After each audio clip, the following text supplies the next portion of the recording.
والخير والنفع والانتفاع والإفادة والاستفادة والحث على التمسك بكتاب الله وسنة رسول الله صلى الله عليه وسلم ودعاء إلى الهدى والدلالة على الخير ابتغاء مرضاته وقربه وثوابه وحسن الخاتمة مع اللطف والعافية وصلاح العاقبة. بسم الله الرحمن الرحيم. الحمدلله rabbil alamin wa bihi nasta'inu ala umuri dunya waddin. Wassalatu wassalamu ala Rasulillah sayyidina wa habibina wa syafi'ina wa maulana Muhammadin sallallahu alaihi wa ala alihi wa sahbihi ajma'in. Amma ba'du, ja'alana Allah wa iyyakum minal aidin wal faizil maqbulin. Hadirin yang dimuliakan oleh Allah Subhanahu wa taala, malam ini kita mulai pembukaan pengajian yang selama bulan Ramadan kita tutup, yaitu pembukaan pengajian setiap malam Selasa di Pondok Pesantren Nur Al Tauhid Marunda, Jakarta Utara. Malam ini, dalam pembukaan ini kita awali dengan saling mengucapkan minal aidin wal faizin al maqbulin.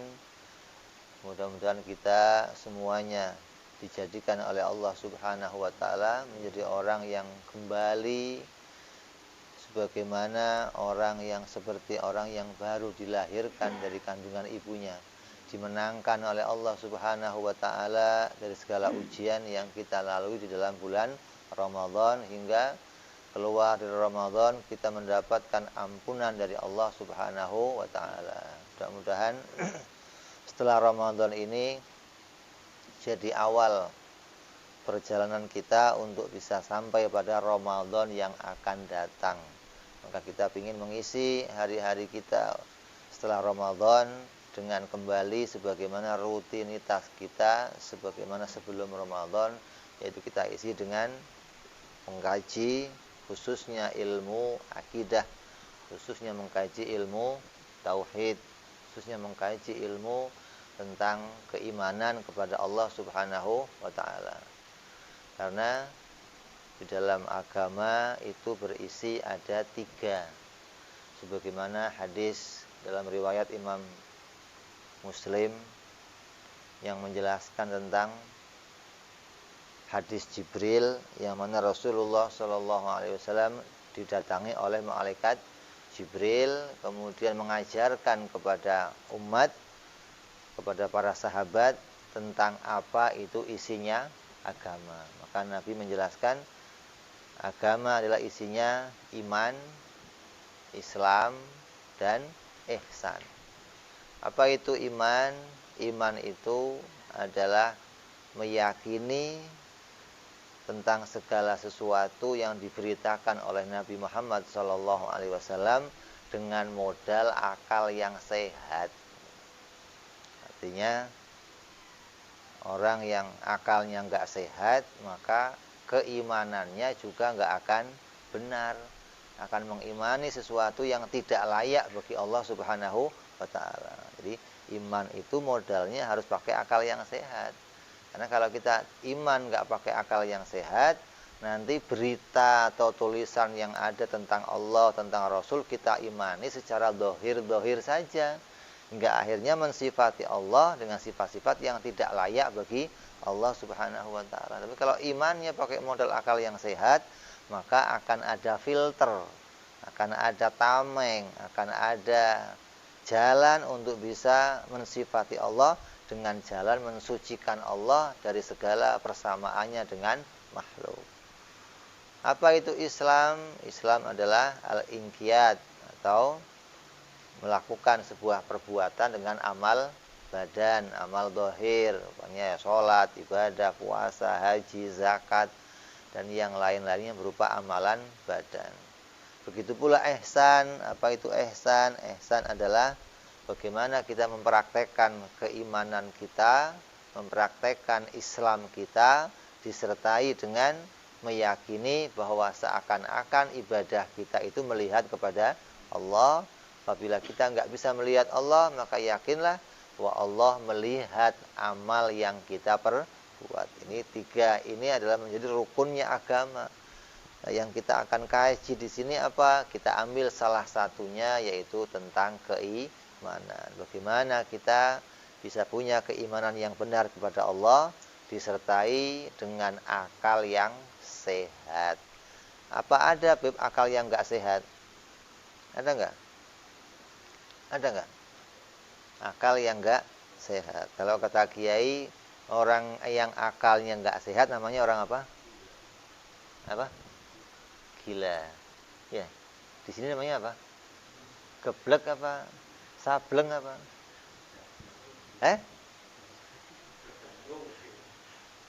Ada gemblung apa? Orang yang nggak punya akal yang sehat, kata Kiai, namanya gila. Nah, gila itu ada dua, ada gila yang resmi, namanya gila negeri, ada gila swasta. Gila resmi itu gimana? Gila resmi itu yang gilanya asli, maksudnya gilanya telanjang di jalan. Resmi nggak punya akal, tapi punya jatah dari negara, maksudnya ada rumah sakitnya, ada jatah. Itu resmi maksudnya. Gilanya gila resmi, asli itu bebas, maksudnya di jalan telanjang juga nggak ada yang marahin, ngelempar rumah orang juga nggak ada yang marahin. Ini gilanya resmi. Jadi kalau kamu mau gila, gila yang begini ini yang aman maksudnya. Ada lagi gila yang kedua, namanya gila swasta. Gila swasta itu kelihatannya pakai peci, kelihatannya baca Quran, kelihatannya pakai baju, pakai sepatu, pakai jas, tapi tidak bisa mensifati Allah dengan sifat yang sebenarnya. Tidak bisa mensifati Allah dengan sifat-sifat yang menjadi haknya Allah Subhanahu wa ta'ala. Itu namanya gila akalnya. Tapi gilanya nggak kelihatan.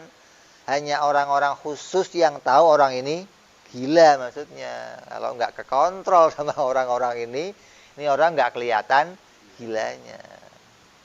Kayaknya orang waras, pakainya peci, sarung, bacanya Quran, bahkan ada yang hafal Quran. Tapi ketika ditanya tentang Allah, Allah fis sama.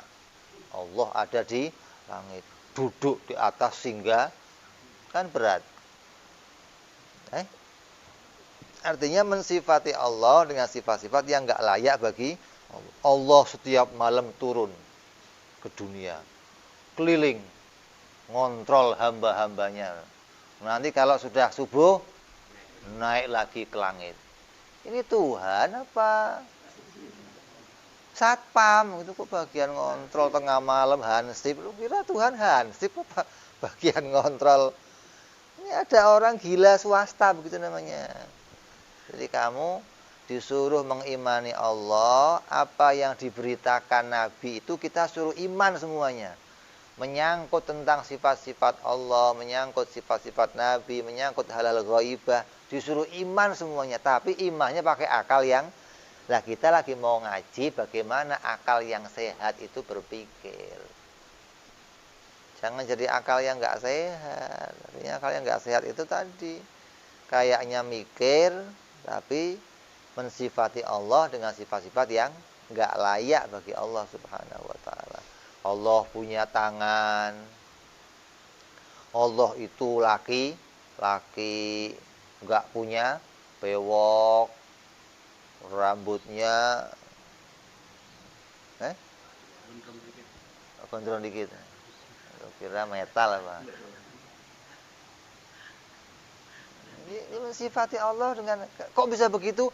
Dohirnya ayat yang disampaikan Nabi begitu. Ada Allah berselendang. Dalam sebuah hadis dikatakan, kalau kamu minta kepada Allah, maka tariklah selendang Allah. Allah berselendang, berarti Allah bersorban gitu. Duduk di kursi, wajahnya laki-laki putih pakai, kira di Ponegoro apa gitu. Ini ada orang-orang yang di Quran dikatakan Allah bersemayam di atas. Allah punya tangan, Allah punya mata, Allah punya wajah, Allah punya.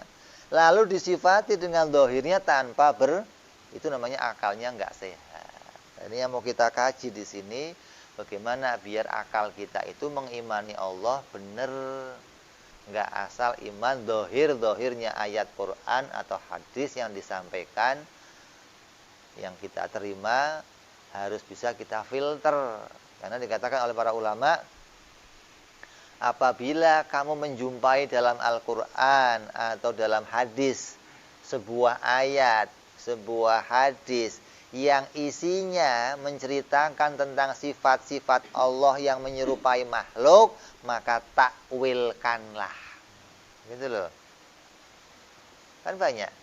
Di Quran itu ada ayat mutasyabihat, ada ayat muhkamat. Mutasyabihat itu ayat yang isinya mengandung sifat-sifat yang menyerupai antara sifat Allah dengan sifat makhluk. Lah, maka keserupaan ini harus kita pisahkan. Jangan sampai ada keserupaan antara Allah dan makhluk. Maka fungsinya diapain? Ditakwil. Nah, kalau kita akalnya nggak sehat, nggak akan bisa mentakwil dengan benar. Gitu loh. Makanya jangan sampai nanti kita mengimani Allah, tapi ternyata yang kita imani malah merendahkan haknya Allah Subhanahu wa Ta'ala. Namanya keimanannya rusak kalau begitu. Karena imannya nggak didasari dengan akal yang sehat. Nah, akal yang sehat yang bagaimana? Akal yang sehat itu akal yang kalau orang sekarang ngomong itu nggak getunan, gitu. Nggak gampang getun. Itu akalnya sehat namanya. Sesuatu, wah hebat ya. Itu akalnya begitu nggak sehat namanya. Getunan loh, heranan. Lihat sesuatu, heran. Sesuatu, wah, sesuatu. Ini akal nggak waras ini. Akalnya kurang normal maksudnya. Kayak timbangan itu tolong naik sendiri. Ini timbangan. Kamu pakai tester, belum dicolok udah cit. Ini tester normal. Belum dipakai udah. Itu akal yang biasa, heran, getun. Kenapa kok begitu? Karena akalnya nggak terlatih mengenali segala sesuatu. Akalnya nggak bisa memahami tentang keadaan segala sesuatu. Akal yang sehat bisa memahami keadaan segala sesuatu. Hingga kalau lihat sesuatu itu nggak gampang heran. Jais. Asal sesuatu, jais. Hingga nggak gampang heran karena dia selalu yakin kalau Allah kuasa menciptakan segala sesuatu. Nah itu akal yang begitu, itu akal yang memahami hukum akal yang isinya nggak lepas dari wajib, mustahil, jaiz. Jadi iman yang benar kepada Allah, iman yang didasari dengan memahami hukum akal, yaitu hukum wajib, mustahil, jaiz. Nah kalau saya imannya nggak pakai akal, nggak pakai wajib, mustahil, jaiz, gimana Bib? Ya nggak gimana-gimana. Kok gimana? Ya iman, tapi imannya rawan rusak, begitu loh. Imannya rawan keserempet kepada kecelakaan, imannya rawan keserempet pada hal-hal yang akan mengeluarkan kamu dari agama, justru yang paling bahaya. Karena iman kamu nggak punya filter, nggak didasari akal yang sehat. Makanya imannya orang yang taklid itu dipermasalahkan. Orang Islam itu harus iman kepada Allah pakai akal. Orang Islam itu harus mikir kenal Allah, jangan sampai kenal Allah nggak pakai mikir. Kenapa? Dalil tentang keagungan Allah itu nyata, gitu loh. Dalil kekuasaan Allah itu nyata. Bagaimana dengan keadaan yang nyata? Kok akal kamu nggak bisa nemu kalau Allah Maha Kuasa? Itu akal kamu kan konslet namanya. Rada-rada gini lah Budi maksudnya. Rada-rada Makanya yang pertama cara mengimani Allah dengan benar, kamu biar sehat, biar selamat. Yang pertama apa? Jangan selalu tertuju kalau mau membuktikan Allah harus melihat hal-hal yang wah. Kalau lihat yang wah, baru keimanan saya naik. Kalau belum lihat yang wah, ya masih begitu-begitu aja imannya. Artinya contohnya ketika kamu punya guru, terus guru kamu kok bisa sholat di atas sejadah. Memang saya sejadah terus sholatnya, nggak bisa di bawah. Artinya sholatnya di awang, baru wah iman saya kalau Allah itu maha kuasa. Sebelum lihatnya begitu-begitu imannya nggak nambah, itu akal kamu konslet namanya. Iman kamu dengan akal yang nggak benar. Akal yang hanya menganggap bahwa untuk menambah keimanan hanya perlu pakai sesuatu yang luar biasa, yang di luar kebiasaan manusia, itu akalnya orang yang nggak normal. Akalnya siapa sih? Akalnya dukun kamu itu. Jadi akal kamu itu akal apa? Dukun. Kenapa? Senengnya lihat yang luar keris bisa berdiri. Wah ini hebat. Tiang listrik berdiri kamu nggak pernah bingung. Giliran keris berdiri, wah ini hebat. Allah. Ada batu dimasukin air warnanya merah, bingung. Wah, bisa merah. Baru iman, yakin saya ini. Nanti lihat orang dibacok nggak mempan, baru. Kalau belum ketemu yang begitu-begitu imannya biasa, ini kamu iman kepada Allah dengan akal yang nggak normal, akal yang nggak sehat. Kenapa? Yang demikian sesuatu yang sudah dilarang oleh Nabi Muhammad SAW. Nabi kita Muhammad SAW itu mengajarkan kita, Nabi membanggakan sekali mukjizat yang dibawanya berupa Al-Quran. Nabi bangga dengan Al-Quran. Al-Quran ini ditinggalkan untuk kita sampai dikatakan siapa yang berpegang ini selamat kamu. Tapi modalnya akal yang sehat. Kenapa Al-Quran dibanggakan oleh Rasulullah SAW? Karena Al-Quran ini mukjizat, bukti tentang kenabian Nabi Muhammad dan bukti tentang keagungan Allah yang bisa disaksikan oleh manusia sampai hari kiamat. Enggak cuman sahabatnya Nabi saja. Setiap manusia yang berakal sepanjang zaman bisa menyaksikan keagungan Allah dengan Al-Quran. Hingga itu dibanggakan Nabi. Kalau nabi-nabi sebelumnya membanggakan mukjizat yang berupa hal yang luar, terbang pakai angin. Nabi Sulaiman asal mau pergi, angin, naik dia, set. Mana? Kamar mandi, kamar mandi. Lu nggak usah pakai bangun lagi, tidur. Angin, Orang yang melihat Nabi Sulaiman terbang pakai angin akan lihat maha besar Allah, maha kuasa Allah, bisa menerbangkan hambanya, bisa. Nggak punya sayap tapi ini orang yang lihat akan mengakui Allah maha kuasa. Lihat tongkat Nabi Sulaiman jadi tongkat apa, Nabi Musa jadi ular. Melihat batunya Nabi Sulaiman, Nabi Soleh jadi onta. Berbagai macam lagi keanehan-keanehan. Maka semua itu menunjukkan keagungan Allah, tapi yang bisa menemukannya hanya orang yang lihat. Yang lihat tongkat jadi ular, yang lihat Nabi Sulaiman terbang pakai, yang nggak lihat, ya nggak bisa juga. Hingga Nabi nggak bangga sama mukjizat yang bentuknya sekali pakai gitu loh. Nggak bisa isi ulang, maksudnya sekali pakai doang. Maksudnya orang setelahnya nggak bisa dapet.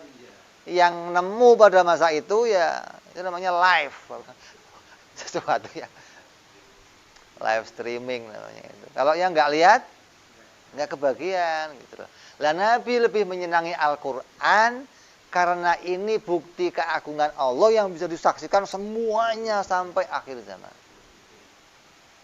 Di Quran itu lengkap bagaimana Allah menjelaskan tentang keadaan dirinya, mensifati dirinya, menunjukkan keagungannya, lengkap di Al-Quran.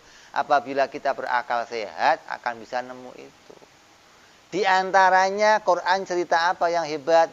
Di antaranya Quran menceritakan bagaimana Allah menciptakan langit dan matahari, Allah menjalankannya, bulan matahari itu kita lihat tiap hari apa sekali doang? Setiap hari kita lihat atau hanya sekali? Setiap. Gara-gara tiap hari lihat dianggap biasa. Matahari panas doang. Panas doang. Asal bulan lihat bagus ya. Bagus doang sudah. Karena apa? Tiap hingga nggak bisa tafakur, ini ada keagungan Allah di dalamnya. Keluarnya tiap waktu nggak pernah geser waktunya. Tempatnya sama, nggak pernah terlambat keluar, nggak pernah terlambat masuk. Panasnya nggak pernah kurang, pernah beleret gitu. Matahari 5 watt gitu, kurang panas gitu. Ya nggak pernah. Bulannya orang yang bisa berpikir akan lihat, oh maha agung Allah. Ini tiap waktu kita lihat Quran cerita itu. Quran cerita masalah nyamuk. Nyamuk diceritain dalam apa kata Allah? Innallaha la yastahyi ayyadriba mathalan ma ba'udatan wa ma fauqa. Allah tidak malu menceritakan kalau nyamuk itu ciptaannya Allah. Bahkan yang lebih kecil dari nyamuk Allah akui kalau itu. Kenapa kok nyamuk? Kenapa nyamuk? Di dalam dirinya nyamuk itu banyak tanda-tanda bukti kekuasaan Allah. Nah, kamu kalau lihat nyamuk coba loh, kalau lihat nyamuk jangan dikeplakin melulu. Ini nyamuk asal nempel geplak gimana? Nempel tonton liatin. Nah, begitu. Lu pikir gitu. Ini kakinya kecil, badannya kecil. Di dalamnya ini ada ususnya. Ini masukin ususnya itu ngerangkainya gimana coba ente? Itu di belalainya celep, ini bisa nembus ini. Wong kawat kajang bengkok itu yang begitu bisa. Terus ada lubangnya lagi. Ini mikir ngelubanginya gimana? Nyamuk ada laki perempuannya enggak? Kawin enggak? Ada barangnya ada? Ada? Bikinnya gimana coba ente? Ini kalau kamu pikir, ini kalau enggak maha kuasa enggak bisa bikin nyamuk, enggak bisa. Pikun dah. Kok bikin nyamuk? Bikin yang lebih kecil dari nyamuk apa? Corona sekalian. Allah bangga, aku yang menciptakan. Kenapa? Di dalamnya ada bukti kekuasaan bahwa yang bikin ini mesti maha kuasa. Hingga Nabi begitu bangga dengan mukjizat Al-Quran hingga diceritakan. Kenapa? Orang yang akalnya sehat selalu bisa melihat ada bukti keagungan Allah di dalam sini. Setiap ayatnya itu, setiap suratnya mengingatkan kita kepada Allah. Di antara semua surat yang murni mengingatkan kita kepada Allah, satu surat doang, surat Al-Ikhlas. Surat yang lainnya campur-campur. Ada mengingatkan Allah, ada mengingatkan pada Nabi, ingat pada kita, ingat pada. Tapi kalau Al-Ikhlas murni itu surat yang isinya mengingatkan kepada Allah. Isinya menceritakan haknya Allah dan sifat-sifatnya Allah Subhanahu wa taala. Jadi kalau kita lihat hal ini sesuai dengan apa yang disabdakan oleh Nabi dalam Quran, dikatakan Allah berfirman apa? Qul hadhihi sabili ad'u ilallahi ala basiratin ana wa manittaba'ani. Qul, katakanlah wahai semulia-mulia Nabi kepada umatmu, hadhihi sabili, dengan jalan ini. Jalan mana? Ad'u ilallahi, untuk bertauhid kepada Allah itu ala basirah, dengan mata hati. Jadi bertauhid kepada Allah itu harus pakai akal sehat. Kalau nggak pakai akal sehat, nggak akan bisa memahami sifat-sifat Allah dengan benar. Basiroh yang dimaksud di situ adalah ilmu pengetahuan yang benar. Nah, ilmu yang benar pakainya apa? Alat idroknya adalah akal. Nggak ada akal, kamu nggak akan idrok dengan benar sifat-sifat Allah Subhanahu wa Ta'ala. Akan rusak penemuan kamu. Maka kata Allah apa? Jalan inilah jalan yang bisa kamu pakai untuk mentauhidkan Allah Subhanahu wa Ta'ala. Nggak pakai jalan ini, kamu nggak akan nemu kepada keesaan Allah dengan sebenar-benarnya. Makanya kitab ini, kitab yang mau kita kaji, ini khususnya yang pertama mengajarkan kita bagaimana akal kita jadi akal yang sehat. Jadi akalnya sehat dulu. Kalau akalnya sudah nggak sehat, ya nggak bisa nggak. Nah, akal yang sehat bagaimana? Pertama, jangan heranan, jangan ketunan. Iman kepada Allah, jangan hanya melihat hal-hal yang agung. Melihat hal yang biasa-biasa ini semuanya mengandung hal yang luar dalam diri kita. Ini sudah dalil yang luar biasa. Allah katakan apa? Wa fi anfusikum, bahkan dalam diri kamu sendiri ada dalil-dalil kekuasaan Allah Subhanahu wa Ta'ala. Ya, kalau kamu kok mau nazar diri, mau berpikir tentang diri, akan nemu di situ. Masya Allah, Allah Maha Kuasa, Allah Maha. Nggak usah lihat, mau lihat keagungan Allah naik gunung. Orang-orang aneh-aneh. Sayyidina Ali radhiyallahu an pernah ditanya tentang keadaan mengimani Allah. Kata seorang nanya apa? Sayyidina Ali, apa kamu nggak kepingin bisa naik ke langit, melihat isinya langit, masuk ke bumi melihat isinya bumi, hingga bisa nambah iman kamu kepada Allah? Kata dia apa? Lah capek-capek banget ke langit, jauh-jauh masuk ke bumi. Saya sudah iman kepada Allah, andai langit dibuka nggak nambah iman saya. Andai surga nampak itu nggak nambah iman saya. Andai neraka nampak nggak nambah iman saya. Lah kamu pakai buktinya apa? Cukup saya lihat nyamuk. Nah, coba. Jadi dalam diri nyamuk ada bukti kekuasaan Allah. Kalau kamu sekarang kira-kira melihat tongkat Nabi Musa, kamu apain kira-kira? Tongkat Nabi Musa yang bisa berubah jadi ular, kok tiba-tiba ada di sini di museum dibawa kemari, kamu suruh ngeliat, kamu apain kira-kira? Dibungkus kain putih, kasih minyak misik, taruh di atas,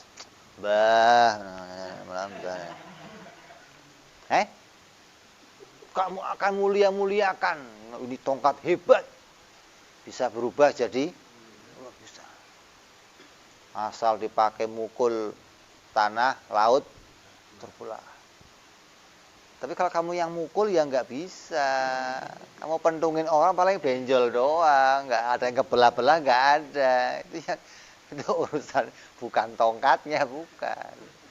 Kamu ketipu sama tongkat, dikira tongkatnya yang belah, bukan. Kalau ada tongkat Nabi Musa sekarang akan dianggap ini suatu yang hebat. Kenapa? Orang yang melihat akan tahu ini mukjizat, bukti tentang keagungan Allah. Lah mestinya sekali-kali kalau kamu lihat tongkat terus bakalan difoto sama tongkat ya, selfie sama tongkat, pegang tongkat, foto dong, foto. Pegang tongkat Nabi. Sekali-kali kamu selfie sama nyamuk gitu loh. Taruh nyamuk, selfie gitu. Kenapa? Ini bukti kekuasaan sama. Itu keplak ini tiap hari, nggak ada hormatnya sama. Allah mendekatkan nyamuk pada kita itu suruh mikir. Kamu malah terganggu dengan nyamuk. Gara-gara nyamuk nggak bisa mikir. Justru nyamuk didekatkan biar kamu bisa. Nyamuk itu nggak akan habis sampai kiamat. Kenapa? Nah, kalau nyamuk habis, Quran cerita nyamuk nggak ada barangnya kan? Allah mencipta nyamuk. Mana nggak ada, nyamuk sudah punah. Oh, bagaimana nyamuk kok? Jadi cerita Quran akan abadi, nyamuk akan biar kamu fogging tiap hari itu nggak bakal habis. Yang namanya nyamuk itu nggak bakal habis, enggak. usaha untuk membasmi demam berdarah, semua kaleng dihabisin tiap hari fogging. Ya nggak habis-habis, memang itu dalil kekuasaan. Mau kamu habisi bagaimana? Jadi ini kalau kamu punya pikiran yang seperti ini, untuk melihat kekuasaan Allah nggak perlu hal yang aneh.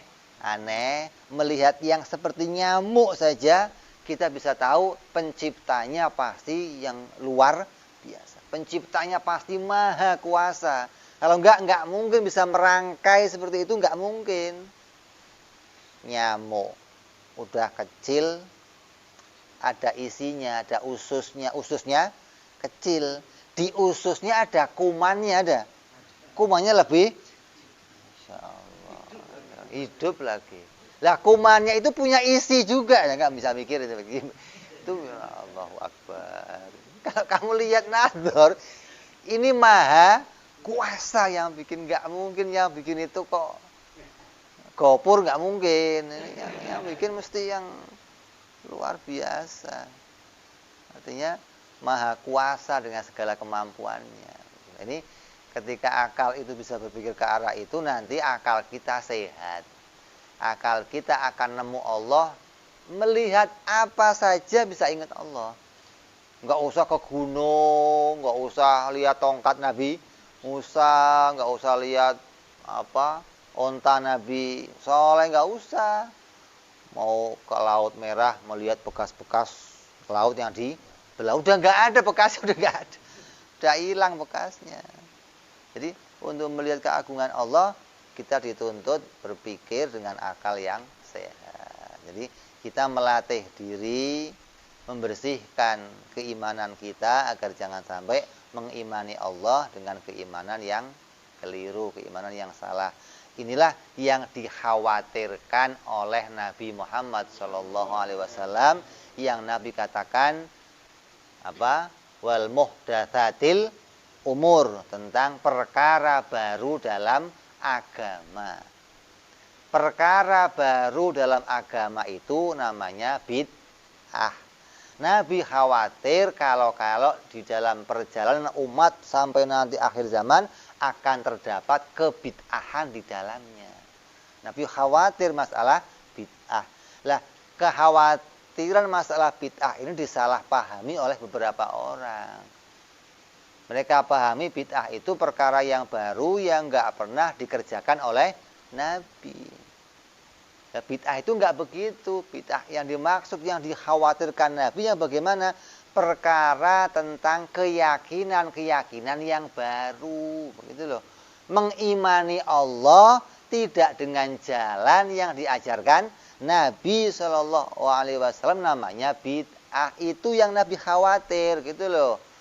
Yang ketika ini imannya salah, nyimpangnya langsung nar, kafir kamu, begitu loh. Itu perkara baru yang Nabi khawatir. Bukan perkara baru yang nggak pokok, yang nggak prinsip. Itu nggak dikhawatirkan Nabi. Kayak apa? Tahlilan, maulidan. Itu nggak prinsip. Salaman habis sholat, bid'ah. Pak salaman, bid'ah. Itu nggak prinsip. Itu Nabi nggak khawatir masalah itu. Buktinya apa? 4 imam di dalam madhab semua dibenarkan. Ada yang kalau sholat pakai kunut. Kalau nggak bilang sholatnya pakai spion. Kalau nggak pakai spion kan nggak begini motornya gitu. Kalau begini berarti pakai spion motornya. Spion double. Ada spion 1. Lah kok nggak dimasalahkan? Itu bukan prinsip. Lu mau pakai kunut baik, nggak pakai kunut, ya nggak baik.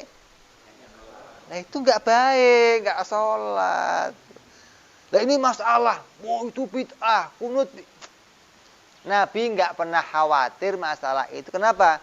Dalam hadis yang lain Nabi katakan, ikhtilafu ummati rahmat. Perbedaan paham tentang amaliyah dalam umatku adalah rahmat. Berarti Nabi nggak khawatir itu. Kenapa? Justru umat berpikir tentang bagaimana cara terbaik dalam beragama. Ada yang begini caranya. Nah, yang Nabi khawatir jangan sampai bid'ah yang bagaimana? Yang punya keyakinan yang enggak sesuai dengan yang diajarkan Nabi. Begitu loh. Allah ada di atas. Allah punya tangan. Ini bid'ah yang asli, ini bid'ah yang seperti ini. Dolalah itu. Yang sesat betul-betul. Ini yang Nabi khawatir. Lah ini enggak dimasalahkan. Kan berat. Yang dimasalahkan malah yang enggak prinsip ya apa? Jadi enggak tepat sasaran gitu loh. Kalau Nabi itu khawatir, mestinya ini perkara yang prinsip yang kalau sampai kita enggak punya ini bahaya kita. Apa itu? Masalah mengimani Allah dengan benar. Jangan sampai keimanan kita disertai dengan mengimani Allah tidak sesuai dengan hak-haknya Allah Subhanahu wa taala. Artinya haknya makhluk disifatkan kepada Allah seperti turun, duduk, marah, Allah cemberut, Allah punya tangan, Allah menginjak. Ada Allah menginjak. Nanti manusia dikumpulkan akan diinjak-injak oleh Allah. Allah menginjak bagaimana enggak remuk semua diinjak-injak. Bayangannya kakinya gede Allah, kan rusak ini imannya. Allah menginjak bagaimana coba? Ya kalau naik sepeda yang gawa segala komplit. Nah kalau kita kan nggak begitu, menginjak itu maknanya apa? Maknanya menjebloskan, begitu loh, memasukkan ke dalam neraka, begitu loh. Bukan menginjak itu pakai kaki diinjak-injak kayak injak-injak bumi, begitu loh. Gimana injak-injak bumi? Jadi ini hari ini kita membuka pengajian yang insya Allah minggu yang akan datang akan kita mulai membaca kitab yang isi kitab ini tidak keluar dari sesuai dengan apa yang diajarkan Rasulullah Shallallahu Alaihi Wasallam, yaitu mengimani Allah dengan basirah. Karena inilah perjalananku kata Nabi dan para sahabatku dan para orang-orang setelahnya berjalan kepada Allah dengan basirah. Iman kepada Allah dengan mata hati yang mana akalnya akal yang sehat, akal yang paham kepada hukum wajib, mustahil dan jaiz. Ketika enggak paham ini bagaimana? Imannya rawan tersentuh pada kerusakan. Kalau iman tersentuh pada kerusakan kok terjadinya di akhir hayat, ya ini yang rusak. Kalau terjadinya kerusakan sekarang bisa diservis. Lah kalau pas sakaratul maut imannya rusak, apa enggak rusak semua? Artinya begini, ketika pas sakaratul maut ada gelas di depannya, ada obat, mau dipegang gelasnya jatuh. Hatinya mengatakan gara-gara obat jatuh, air jatuh, saya mati. Apa enggak rusak ini? Berarti matinya bukan takdir Allah. Kalau saya sempat minum itu, saya akan panjang. Oh ini rusak matinya. Su'ul khatimah matinya itu. Jadi hal ini kita antisipasi dengan bisa mengimani kepada Allah dengan benar. Bahwa yang menjadikan dharrah, yang menjadikan bahaya, yang menjadikan manfaat itu hanya Allah. Enggak ada obat bikin manfaat, enggak ada air bikin manfaat. Maka keimanan dengan yang bersih seperti ini akan menyelamatkan kita dari salah meyakini tentang haknya Allah Subhanahu wa taala. Maka kita insya Allah akan terus menggali ini karena ini menjadi jalan kita untuk bisa mewaspadai tentang datangnya bisikan-bisikan setan ke dalam hati kita. Allah berfirman dalam Al-Quran, yuwaswisu fi sudurin nasi minal jinnati wan nas. Setan itu kerjanya ngasih yuwaswis ke hati kita. Apa yuwaswisnya? Yuwaswis untuk melihat hal-hal yang belum diberikan Allah pada kita. Setan itu ngajaknya ngelihat apa? Kamu belum punya ini, belum punya ini, belum punya ini. Hingga disuruh mengejar, seakan-akan itu bisa kamu peroleh kalau kamu kejar. Itu setan begitu. hingga diajak kita melupakan yang telah diberikan Allah. Padahal tugas kita hanya melihat apa yang telah diberikan. Ketika kita bisa melihat setiap kenikmatan itu datang dari Allah, nanti akan timbul keimanan yang benar dari arah itu. Yang dilihat nikmat yang sudah ada, jangan lihat nikmat yang belum adalah. Setan ngajaknya lihat itu, hingga kurangnya syukur kepada Allah. Ini bahaya. Hingga kita nggak pernah bisa sampai pada puncaknya bersyukur. Gara-gara apa? Masih melihat hal-hal yang belum kita peroleh. Belum punya harem yang cantik, belum punya mobil yang keren, belum punya kerjaan yang mapan, belum punya kayak Allah belum ngasih apa-apa sama saya. Kan berat ini. Akalnya nggak bisa melihat kalau setiap geraknya, setiap nafasnya pemberian dari Allah. Hingga dia bisa bersyukur kepada Allah dari setiap pemberian yang bisa disaksikan. Yang bisa nyaksiin siapa? Ya akal yang sehat. Kalau akalnya nggak sehat gimana? Ya nggak bisa nyaksiin apa-apa. Makanya kita berusaha dan kita berharap kepada Allah Subhanahu wa taala semoga kita mendapat karunia mempunyai akal yang sehat, akal yang waras, akal yang bisa memahami tentang wajib, mustahil, jaiz, akal yang bisa mengimani Allah dengan keadaan yang bersih, tidak dicampuri kekotoran, hingga iman itu bisa menjadikan kita mengenal Allah dengan sebenar-benarnya pengenalan. Bukan kenal dengan khayalan, bukan kenal dengan katanya, tapi kenal Allah dengan dalil, dengan bukti, hingga kenal dengan keadaan yang sebenar-benarnya. Mudah-mudahan keimanan yang seperti itu bisa cocok dengan apa yang diajarkan Nabi Muhammad Sallallahu Alaihi Wasallam, hingga kita bisa terkelompokkan, kumpul bersama orang-orang yang seiman di dunia, kumpul bersama para ulamanya, sampai ke akhirat bisa kumpul dengan Nabi Muhammad Sallallahu Alaihi Wasallam. Kenapa? Karena imannya sama, caranya sama, yang diperoleh sama, sesuai dengan apa yang dituntunkan Nabi Muhammad Sallallahu Alaihi Wasallam. Mudah-mudahan pembukaan ini bisa membuat kita semangat, membuat kita punya keinginan untuk terus mengkaji. Ajak kawan kita, ajak saudara kita, ajak teman-teman kita untuk bersama-sama menuju jalan keselamatan, menuju keridhaannya Allah Subhanahu wa taala dengan mengkaji ilmu tauhid, ilmu akidah, yang dengan ilmu ini kita punya pegangan, punya pedoman di dalam beragama untuk bisa melawan segala keraguan-raguan yang muncul dari bisikan hati kita ataupun bisikan setan. Mudah-mudahan Allah menyelamatkan kita semuanya di dunia sampai di akhirat. Amin ya rabbal alamin. Ini saja kiranya cukup sebagai pembukaan. Mudah-mudahan kita semua senantiasa diberi kesehatan oleh Allah Subhanahu wa taala, dilancarkan segala urusannya, dimudahkan oleh Allah segala yang kita lakukan. Allah jadikan hati kita jadi hati yang terbuka, mau terus mengkaji ilmunya Allah, ilmu yang diperintah untuk kita kaji, ilmu yang diperintah diwajibkan oleh Allah Subhanahu wa taala. Mudah-mudahan kita semua menjadi orang yang bahagia di dunia sampai di akhirat. Ini saja.